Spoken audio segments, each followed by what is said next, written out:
Hello students, आज की class में जो हम लोग का डिस्कशन का टॉपिक है स्टूडेंट्स, हम लोग डिस्कस करेंगे डाइलेक्ट्रिक्स एंड देयर पोलराइजेशन और इस बात पे चर्चा करेंगे कि डाइलेक्ट्रिक्स क्या होते हैं और डाइलेक्ट्रिक्स एंड पोलराइजेशन टॉपिक में हम लोग ये भी समझेंगे कि जो डाइलेक्ट्रिक्स हैं वो कितने टाइप्स के होते हैं। तो हम स्टूडेंट्स इस टॉपिक को स्टार्ट करने के पहले कुछ बेसिक डेफिनेशंस और कुछ बेसिक टर्म्स को पहले समझते हैं।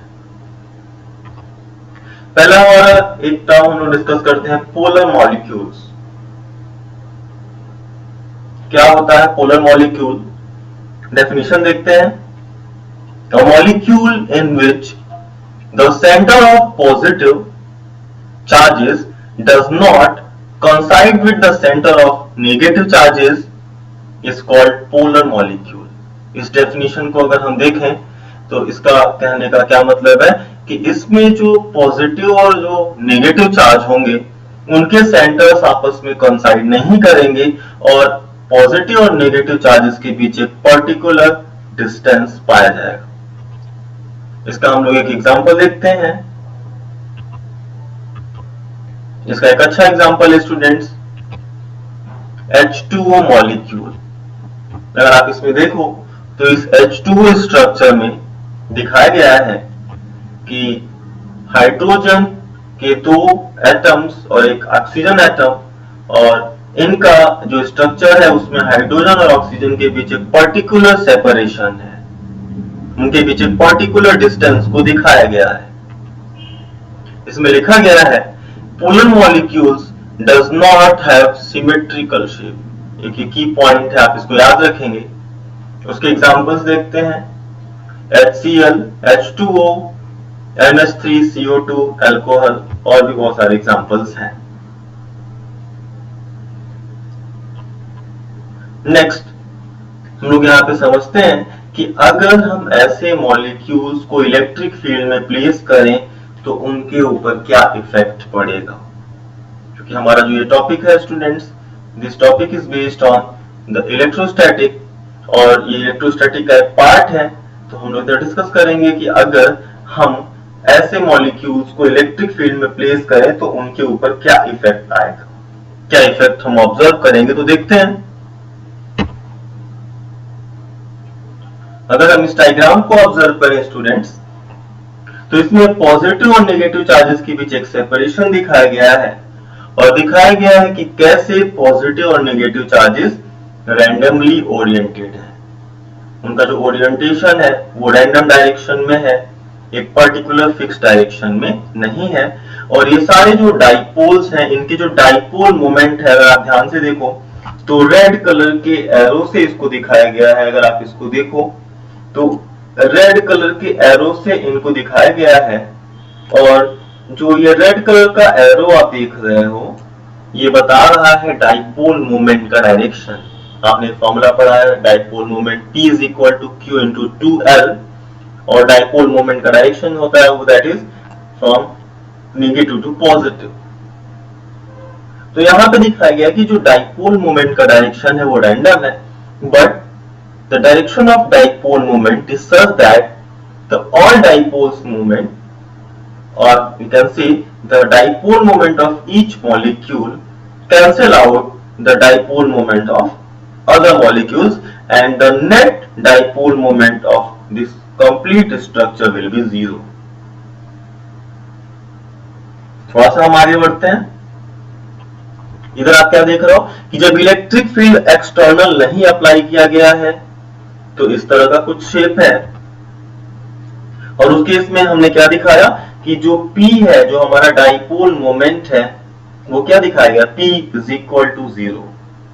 P को 0 दिखाया गया है, और जब P हमारा 0 है तो P 0 है तो हम क्या बात करेंगे आगे कि P के 0 होने से यानी कि उस स्ट्रक्चर का या उस एक पर्टिकुलर डाइलेक्ट्रिक बॉडी का जो नेट डाइपोल मोमेंट 0 है। तब हम आगे बढ़ते हैं। क्या लिखा गया, in absence of external field the permanent dipoles of the molecule oriented in random direction and hence the net dipole moment is 0। तो स्टूडेंट्स ये जो एक्सप्लेनेशन है ये एग्जामिनेशन पॉइंट ऑफ व्यू से भी इंपॉर्टेंट है। अब हम देखेंगे कि जैसे ही हम इधर इलेक्ट्रिक फील्ड अप्लाई करेंगे, देखो इलेक्ट्रिक फील्ड अप्लाई करने के पहले जो ओरिएंटेशन था वो रैंडम था, लेकिन जैसे इलेक्ट्रिक फील्ड आपने अप्लाई किया तो सारे जो डाइपोल्स हैं, जो उनके जो डाइपोल जो हमारे मॉलिक्यूल्स हैं वो एक टॉर्क एक्सपीरियंस करेंगे। और हम देख रहे हैं कि जैसे ही E की वैल्यू एग्जिस्ट कर रही है वहां पे, जैसे एक इलेक्ट्रिक फील्ड एक्सटर्नली आ रहा है, सारी डाइपोल्स एक सेम डायरेक्शन में अपने आप को ओरिएंट कर दे रहे हैं और इसकी वजह से यहाँ पे एक नेट डाइपोल मोमेंट की अवेलेबिलिटी है। अगर हम इसको रीड करें, क्या लिखा गया? When electric field is applied, the dipole orient themselves in a regular fashion and hence dipole moment is induced. Complete alignment is not possible due to the thermal agitation. हम आगे की बात करते हैं। जो हमारा दूसरा टाइप है students, that is non polar molecules. Non polar molecules के बारे में अगर हम चर्चा करें तो नॉन पोलर मॉलिक्यूल्स इन्हें बोलते हैं और molecules in which the centre of positive and negative charges coincides with the center of negative charges. A molecule in which the center of positive charges coincide with the center of negative charges is called a non-polar molecule. यहाँ students हम क्या observe करेंगे कि जो हमारे positive और negative charges हैं उनके जो मॉलिक्यूल्स होंगे वो उनके सेंटर्स कंसाइड करेंगे। और स्टूडेंट्स जब दो पॉजिटिव और नेगेटिव चार्जेस के सेंटर कंसाइड कर जाएंगे तो उस स्ट्रक्चर में दोनों जो वो पॉजिटिव और नेगेटिव चार्जेस है उनके बीच का जो डिस्टेंस होगा वो जीरो हो जाएगा, L विल बी जीरो और वहां पे डाइपोल मोमेंट नहीं होगा। यहाँ पे लिखा गया है नॉन पोलर मॉलिक्यूल है सिमेट्रिकल शेप, उसका एग्जांपल है N2CH4O2 C6H6 एक्सेट्रा। अब हम यहाँ पे देखते हैं कि इलेक्ट्रिक फील्ड का इफेक्ट क्या होता है नॉन पोलर मॉलिक्यूल्स के ऊपर। अगर आप ध्यान दो तो यहाँ पे हम देख सकते हैं कि हमारे जो दो पॉजिटिव और नेगेटिव चार्जेस हैं वो एक दूसरे के उनके सेंटर कॉन्साइड कर जा रहे हैं और हर एक इंडिविजुअल मॉलिक्यूल का डाइपोल मोमेंट जीरो है और एक्सटर्नल फील्ड अप्लाई करने के पहले हम देख रहे हैं कि यहाँ पे नेट जो डाइपोल मोमेंट है वो हमारा जीरो है। क्या लिखा गया? In absence of external field the effective positive or negative centers coincide and hence dipole is not formed। यानी कि यहाँ पे डाइपोल का फॉर्मेशन नहीं हो पाता बिकॉज जो L की वैल्यू है, जो डाइपोल्स के सेंटर के बीच की डिस्टेंस है वो यहाँ पे जीरो हो। But what happens when an external field is applied? तो स्टूडेंट्स अगर हम इधर इसको ऑब्जर्व करें तो क्या देखेंगे, जैसे ही आप एक्सटर्नल फील्ड अप्लाई करोगे तो जो पॉजिटिव चार्ज होगा वो सेंटर वो इलेक्ट्रिक फील्ड के डायरेक्शन में भागेगा या उसका जो फोर्स एक्सपीरियंस होगा वो इलेक्ट्रिक फील्ड के डायरेक्शन में होगा और जो नेगेटिव चार्ज होगा उसके ऊपर फोर्स इलेक्ट्रिक फील्ड के अपोजिट डायरेक्शन में होगा और इसकी वजह से जो मॉलिक्यूल होगा वो स्ट्रेच होगा। There will be a molecular stretching. हम देख सकते हैं इस डायग्राम से पहले वो एक सिमेट्रिकल था, एक स्फेरिकल शेप में दिख रहा है, बट जैसे एक्सटर्नल फील्ड हमने अप्लाई किया तो मॉलिक्यूल में एक ओवल शेप हो गया, वो एक कह सकते हैं कि स्ट्रेचिंग दिखाई दिया। ये इसलिए हुआ बिकॉज जो पॉजिटिव और नेगेटिव चार्जेस हैं वो इलेक्ट्रिक फील्ड में फोर्स एक्सपीरियंस करेंगे और उसकी वजह से मॉलिक्यूल में एक स्ट्रेचिंग आएगा और उसकी वजह से उधर एक L की वैल्यू एग्जिस्ट करेगी और इस बार हमारे उस मॉलिक्यूल या उस पार्ट के पास या उस स्मॉल पीस ऑफ डाइलेक्ट्रिक के पास एक डाइपोल मोमेंट एग्जिस्ट करेगा। आप इसको पढ़ सकते हैं, when electric field is applied the positive charges are pushed in the direction of electric field and the electrons are pulled in the direction opposite to the electric field. Due to the separation of effective centre of the positive and negative charges dipole is formed. बहुत अच्छा explanation है students, sufficient explanation है regarding the board examination. अब हम अपने चर्चा में आगे बढ़ते हैं, हम अपने टॉपिक को आगे डिस्कस करते हैं। डाइलेक्ट्रिक्स की बात करते हैं। अभी हम लोगों ने ये मॉलिक्यूल्स के बारे में पढ़ा कि पोलर और नॉन पोलर क्या होते हैं। अब बात करते हैं कि व्हाट आर द डाइलेक्ट्रिक्स। तो डेफिनेशन देखते हैं students. Generally a non conducting medium और इंसुलेटर इज कॉल्ड डाइलेक्ट्रिक। ये हम लोग पहले भी डिस्कस कर चुके हैं कि एक नॉन कंडक्टिंग मीडियम या एक इंसुलेटर हमेशा डाइलेक्ट्रिक कहलाएगा। और आगे देखो क्या लिखा गया है, precisely the non-conductive materials in which induced charges are produced on their faces on the application of electric fields are called dielectrics। Example आप देख सकते हो, एयर है, H2 है, ग्लास, आपका माइका, पैराफिन, वैक्स और ट्रांसफॉर्मर ऑयल, इवन आपका water, ये डाइलेक्ट्रिक की तरह बिहेव करेंगे। और यहाँ पे हम दिखाएंगे कि पोलराइजेशन ऑफ डाइलेक्ट्रिक क्या होता है। हम जब डाइलेक्ट्रिक को इलेक्ट्रिक फील्ड में रखते हैं तो वो किस तरह का बिहेवियर शो करेगा। क्योंकि इसको हम लोग ऑलरेडी डिस्कस कर भी चुके हैं अभी जस्ट पहले कि पोलर और नॉन पोलर का बिहेवियर कैसा होता है, तो ये भी लगभग सिमिलर ही है स्टूडेंट्स। यहाँ पे क्या देख रहे हैं, when a non-polar dielectric slab is subjected to an electric field, the dipoles are induced due to the separation of effective and positive and negative centers। हम लोगों ने क्या बोला था, जब इलेक्ट्रिक फील्ड आप अप्लाई नहीं करोगे तो जो हमारे नॉन पोलर होंगे उनके सेंटर कंसाइड करेंगे और वहां पे एक नेट डाइपोल मोमेंट जीरो होगा। बट क्या होगा अगर हम यहाँ पे इलेक्ट्रिक फील्ड अप्लाई करें, तो देखो जैसे इलेक्ट्रिक फील्ड अप्लाई किया जा रहा है, आप इस स्ट्रक्चर को देखो कैसे चेंज हो रहा है। पॉजिटिव और नेगेटिव चार्जेस पे फोर्स लग रहा है और उनका एक सेपरेशन आपको दिखाई दे रहा है। उस सेपरेशन से जो मॉलिक्यूलर स्ट्रेचिंग हो रही है उसमें क्या हो रहा है कि आप देखो तो इंटीरियर में जो पॉजिटिव और नेगेटिव चार्जेस हैं स्टूडेंट्स, मैंने कहा कि इंटीरियर में जो पॉजिटिव और नेगेटिव चार्जेस हैं आप देख सकते हो, ये इंटीरियर के जो सरफेस के अंदर जो पॉजिटिव और नेगेटिव चार्जेस वो एक दूसरे को न्यूट्रलाइज करेंगे। बट जो सरफेस पे चार्ज है आप देख सकते हो, जो सरफेस का पॉजिटिव है और एक सरफेस का नेगेटिव है, वो एक इंटरनल फील्ड जनरेट करेंगे। एक फील्ड आपने एक्सटर्नल डेवलप किया था और एक फील्ड इंटरनली डेवलप होगा जो ये सरफेस के चार्जेस आए, मॉलिक्यूल्स के स्ट्रेचिंग की वजह से जो सरफेस पे चार्जेस आए, क्योंकि अंदर का चार्ज तो न्यूट्रलाइज हो गया बट जो सरफेस पे चार्ज आए उसमें एक इलेक्ट्रिक फील्ड जनरेट हुआ, that is internal electric field. और जो इंटरनल इलेक्ट्रिक फील्ड होगा स्टूडेंट वो एक्सटर्नल फील्ड का अपोज करेगा। हम जरा आगे समझते हैं इसको। आप देख सकते हो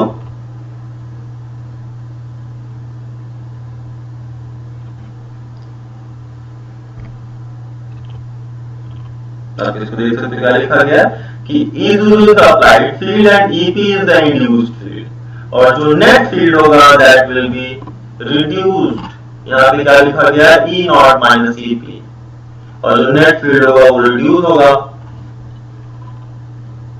आगे देखते हैं, the dielectric constant is given by E not upon E not minus EP। अब डाइलेक्ट्रिक कांस्टेंट के बारे में पहले पढ़ चुके हो और यहाँ से आप एक नया डेफिनेशन भी देख सकते हो, E not upon E not minus EP। E not is the, ऊपर क्या लिखा गया है, applied field and EP is the induced field. जो अंदर फील्ड इंड्यूस हुआ that is EP and E not is the applied field. दोनों एक दूसरे के अपोजिंग है, तो पहले एक्सटर्नल फील्ड की वैल्यू को लिखा गया है और फिर डिनोमिनेटर में जो नेट फील्ड है उसकी वैल्यू को लिखा गया है, and that is the dielectric constant.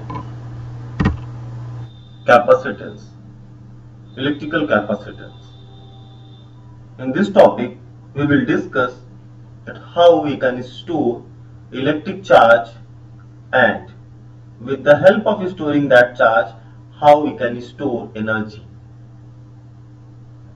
And students, we are going to start a new topic, electrical capacitance.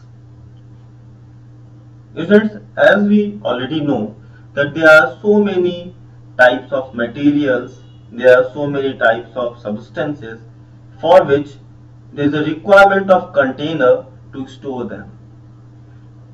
Similarly, to store a charge or to store an amount of charge, we require a device that is known as electric capacitor, and the storing capacity will be defined as the electric capacitance capacity.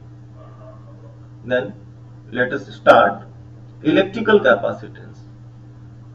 The measure of the ability of a conductor to store charges is known as capacitance or capacity.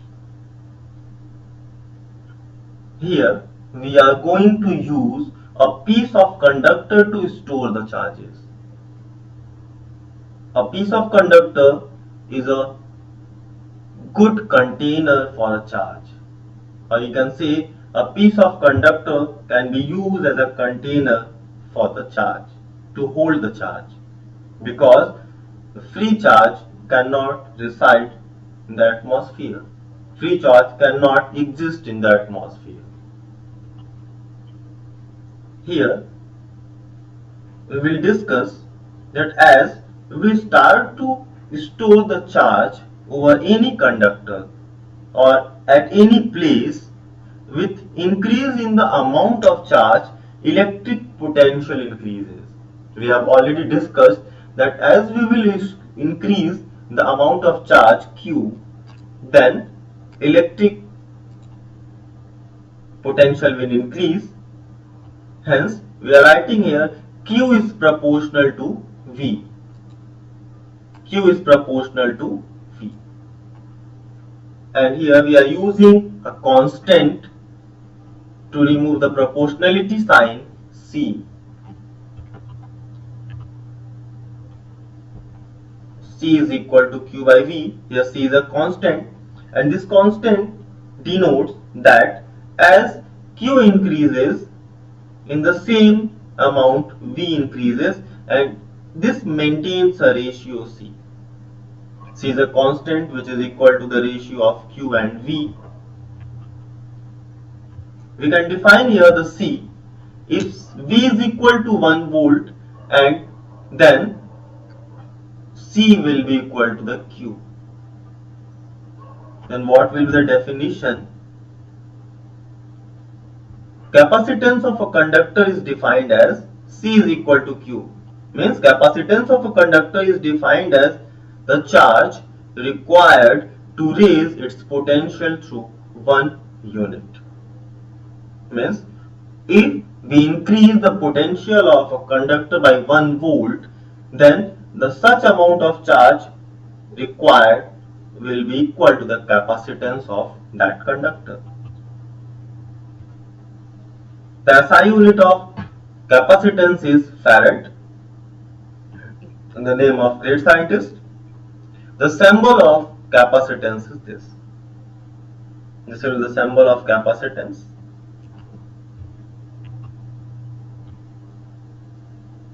We can define another definition. Capacitance is said to be 1 farad when 1 coulomb of charge rises the potential of conductor by 1 volt. Here we are putting, or here we are substituting, Q is equal to 1 coulomb and V is equal to 1 volt. If we will place Q is equal to 1 coulomb and V is equal to 1 volt, then C will be 1 farad. And this definition explains that capacitance is said to be 1 farad when 1 coulomb of charge rises the potential of conductor by 1 volt.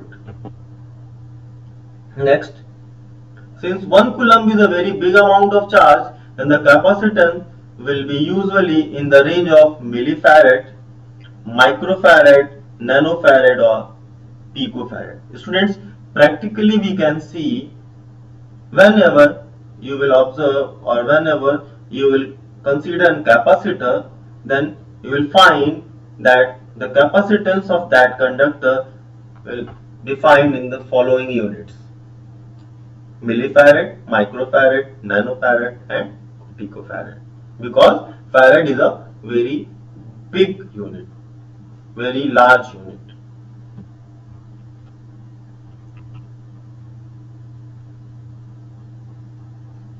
Now we are going to discuss next part, capacitance of an isolated spherical conductor.